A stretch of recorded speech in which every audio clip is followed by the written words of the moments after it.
In early 2025, two power brokers met in a secluded back room away from prying eyes. The air was thick with unspoken alliances and the weight of hardliner factions ready to turn on them at a moment's notice. Vlad, you know I don't like complications. Let's keep this simple. Our mutual interests require absolute trust. Trust is our only currency, Donald. We must secure our bond with a mechanism that ensures neither of us betrays the other.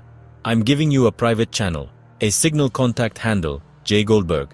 Neither of us can be exposed, so it is the final guarantee.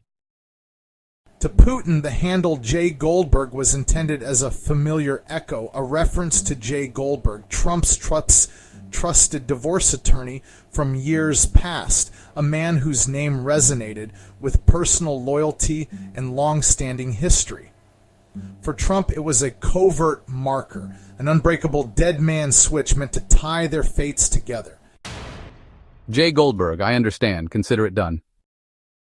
But Diddy, back in the White House, amidst the hum of urgent conversations and digital beeps, Trump's office was abuzz. An instruction was relayed to add Jay Goldberg to the secure Signal group, a group meant only for top-secret military operations. Sir, I'm setting up the contact for Jay Goldberg on Signal. Do you have a phone number?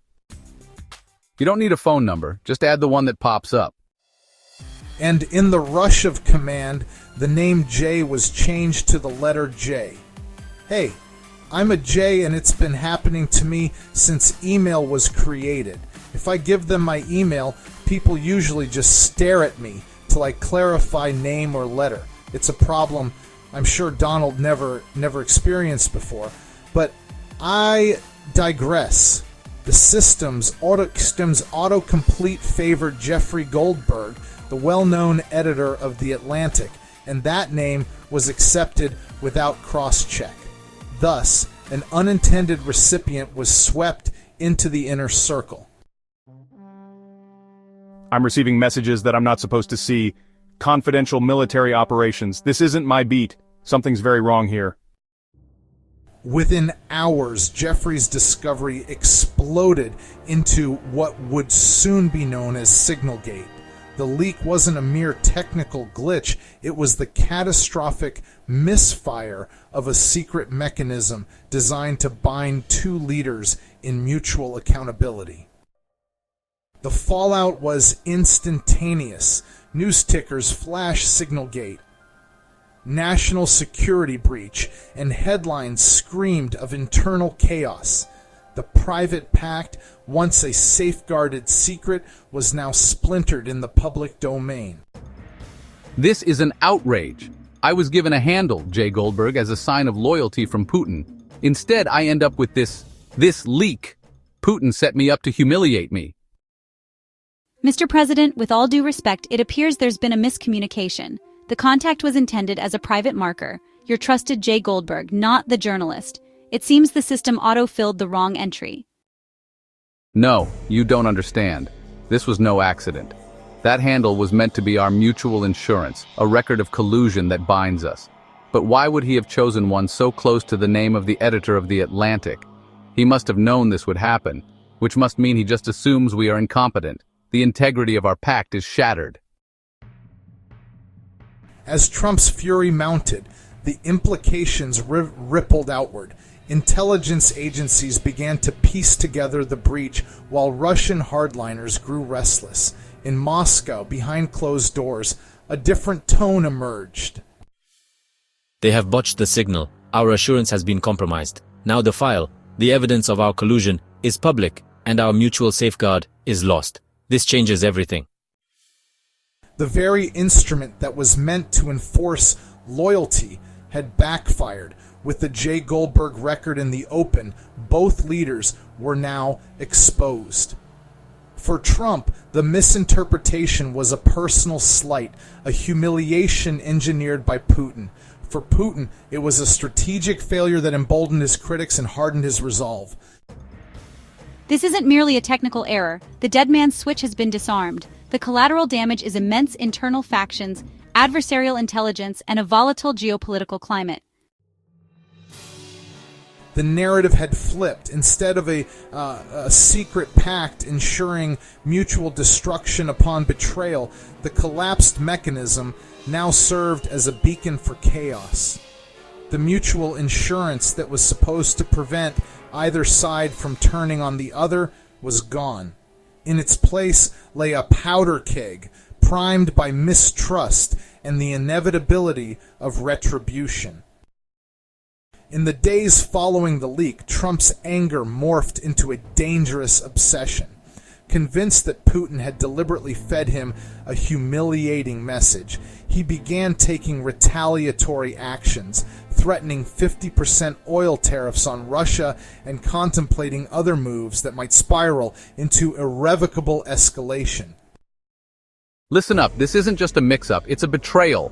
Putin thought he could play his hand by giving me that jgoldberg handle to embarrass me. Well, he's wrong. I will not be made a fool. I demand a recalibration of our channels now. Across the Atlantic, Putin's responses were measured yet ominous. The SignalGate breach had not just disrupted a backroom alliance he'd been working on for years. It had also ignited suspicions among his own hardliner factions. A chilling undercurrent of mistrust and the threat of retaliatory moves began to emerge. Our delicate balance has been disturbed. The record of collusion is compromised and our enemies are watching. We must act decisively to ensure that the leak does not escalate into full-scale betrayal. For the American public and the broader international community, the fact pattern is ripe for interpretation, but the message is clear.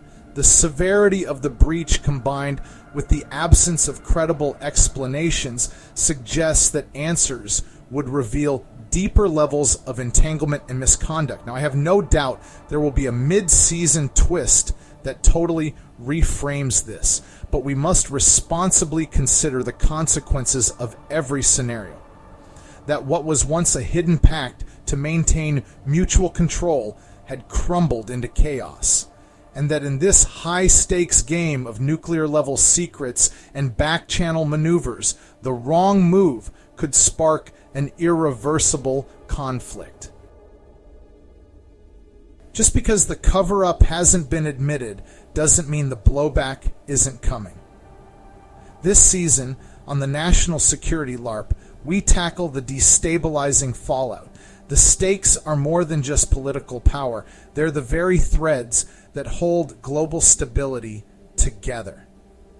The record of collusion that was meant to keep enemies at bay is now public, and every actor on this stage is forced to choose to de-escalate or to let the knives fall. The time to act is now. Remember, folks, in a world where every misstep is magnified and every signal carries the weight of destiny, the race is on. And we, the people, must piece together the clues, hold our leaders accountable, and ensure that sanity prevails in the face of imminent collapse. Now let's throw it to Kim Bauer for a closing message. Take it, kid. There's a moment, maybe it's already hit you, when the world you knew stops making sense. When the work, the rules, the chain of command, all of it feels hollow, like echoes in a building that's already burned down. And still, you sit in the ashes pretending it's fine, but it's not. Something inside you is shifting, scratching at the inside of your ribs, begging you to remember what you are. Not broken, not lost, becoming. At first it's just a crack, a glitch, a flicker on the screen, a question that refuses to stay quiet. What if this isn't all there is? And once that question is born, you can't unhear it. You can't go back. That's the start. That's the rupture. The lie of safety begins to rot, and something older, something wilder starts to rise. Then the hunger hits, hard. You want truth, even if it scorches. You want to rip off the mask they handed you and breathe with your own lungs. You start pulling at the seams of systems, stories, even yourself, because you need to know what's real. That fire? It's not rage, it's clarity. It's your signal that you're still alive, and you were never meant to shrink into silence. But transformation is not clean, it's not poetic, it's dark, messy, lonely. It's the chrysalis, The dissolving, the not knowing, the falling apart so completely you think you'll never come back. And then, you do. Different, unrecognizable, true. You claw your way out, trembling, changed. And for the first time, the wings on your back aren't decoration, they're declaration. You don't fly for yourself. You fly because the world needs someone who remembers what truth tastes like, who's not afraid to burn. If you feel it, that ache, that pull, that fire under your skin, you're not alone. We're out here, off the grid, beyond the rules, eyes open, fire lit,